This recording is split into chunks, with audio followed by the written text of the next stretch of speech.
Mr. President, a lot has happened since we last met. There was, for instance, our election victory in June. They tell me that it makes 3 wins in a row. Just like Lord Liverpool, and he was Prime Minister for 15 years. It's rather encouraging.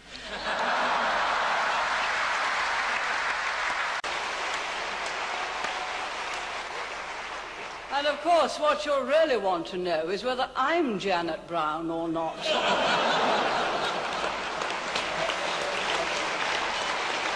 Mr. President, 12 years ago, I first stood on this platform as leader of the Conservative Party. Now, 1 or 2 things have changed since 1975. In that year, we were still groaning under Labour's so-called social contract.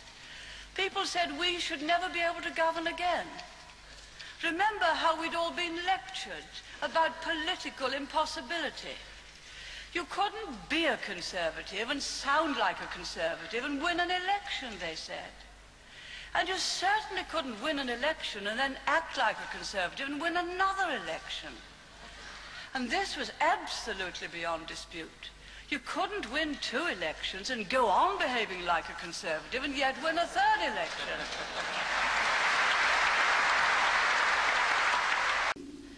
Mr. President, our entry into the ERM has been warmly welcomed by our community partners. But as John Major made absolutely clear yesterday, this government has no intention of agreeing to the imposition of a single currency.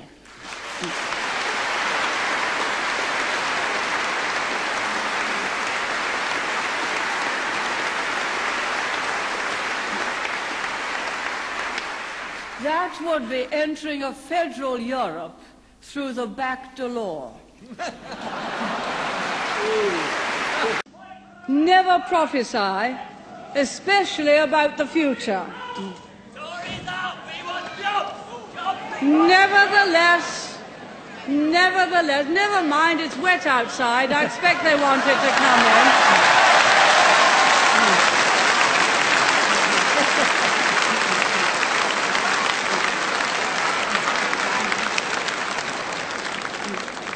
You can't blame them. It's always better where the Tories are. Right up to the 11th of June, the Labour Party, the Liberals and the SDP were busy saying that Conservatism doesn't work. Oddly enough, since the 12th of June, they've been saying that it does.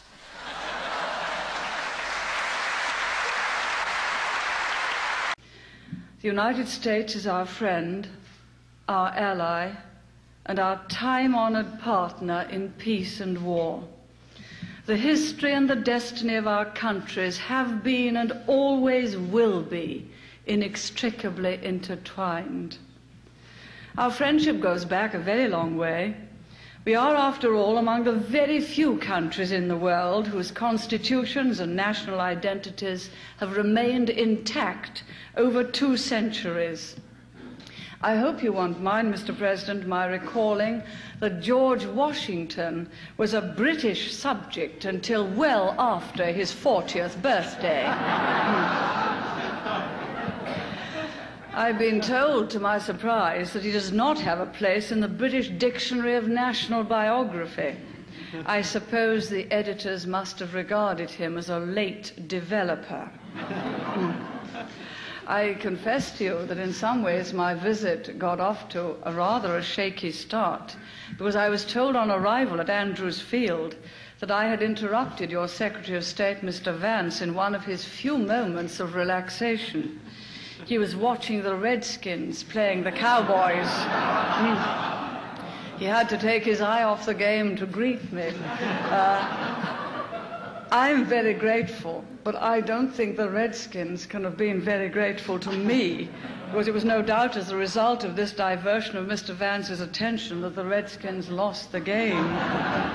I do apologize for having intervened in your internal affairs.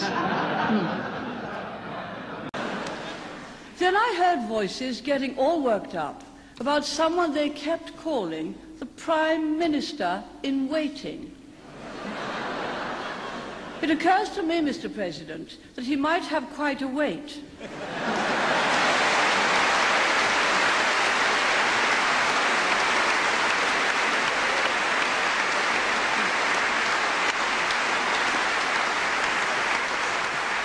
I can see him now, like the people queuing up for the winter sales.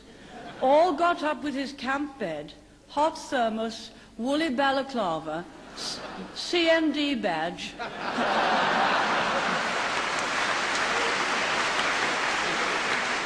Waiting, waiting, waiting. And when the doors open, in he rushes, only to find that, as always, there's that woman ahead of him again.